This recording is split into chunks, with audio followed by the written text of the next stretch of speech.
পতনের আন্দোলনের ডাক দেওয়া হয়, তাহলে একটি সরকার কিভাবে কাজ করবে? আমি আশা করি সমালোচনা আমরা করব, আমরাও করব শালীনতা রেখে। যারা বিরোধী দলে আছি আমরা সবাই শালীনতা রক্ষা করি, যেন আমরা সমালোচনা করি। সমালোচনা ছাড়া কেউ কোনোদিন আমরা সংশোধন হব না। ভুল ধরিয়ে দিবেন, ভুল সংশোধন করব। আজকে কি আমাদের সংসদ নেতা, ওনার পরিচয় কি? আমি মনে করি উনি একজন বিরল সম্মানের অধিকারী। পৃথিবীতে কয়জন আছে আমার জানা নেই যার পিতা রাষ্ট্রপতি, সেনাবাহিনীর প্রধান, যার মা প্রধানমন্ত্রী, উনি নিজে প্রধানমন্ত্রী হয়েছেন। এটি তো আমাদের সৌভাগ্য। তাকে নিয়েও এমন কিছু কথা বলা হয় যেটি আমাদের আঘাত করে, কষ্ট পাই আমরা। ওনার বক্তব্য, ওনাকে যেভাবে নির্যাতন করা হয়েছে, আমি একটি নামও উনি কোনোদিন কার উচ্চারণ করেনি।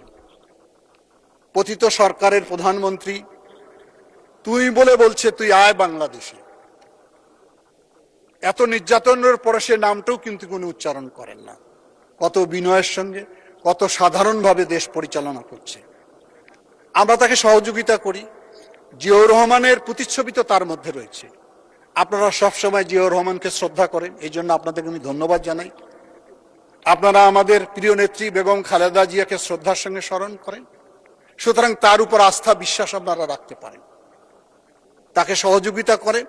যে আকাঙ্ক্ষা নিয়ে জুলাই অভ্যুত্থান হয়েছে, একটি গণতান্ত্রিক বাংলাদেশ, মানবিক বাংলাদেশ, সমৃদ্ধশালী বাংলাদেশ, আলোকিত বাংলাদেশ আমরা করতে চাই। সুতরাং সরকার এবং বিরোধী দল, এটি তো গণতন্ত্রের অংশ। আজকের এই মাননীয় স্পিকার, আমি মনে করি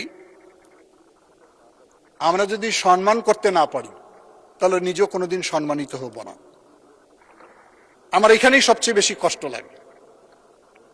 রাজনীতির সংস্কৃতিটা আমরা কোথায় দাঁড় করালাম? কি ধরনের বক্তব্য আমরা দিই? সেই জায়গা থেকে আমার মনে হয় যে সবাইকে মনোজগৎ থেকে একটি পরিবর্তন হওয়া উচিত। সেই পরিবর্তনের হাওয়া আমরা পাই না। 5ই আগস্টের পর বিশেষ করে আমার তরুণ ছাত্ররা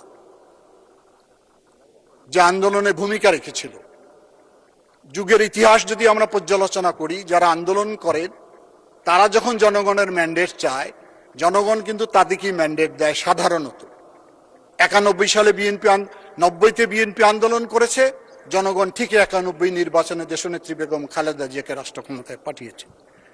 কিন্তু গত 12ই ফেব্রুয়ারি নির্বাচনে আমাদের এই তরুণদের নির্বাচনের ফলাফল কাঙ্ক্ষিত হয়নি। কেন হয়নি আমি তাদেরকে মূল্যায়ন করতে বলবো।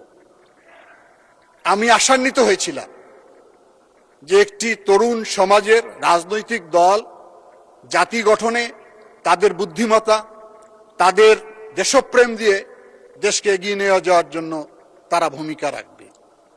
কিন্তু আমার মনে হয় যে পথ হারিয়ে ফেলেছে। পদ্মকলি নাম, কলি ফোটার আগেই মনে হয় নিভে গেল। এই আশা আমরা তাদের প্রতি করতেই পারি।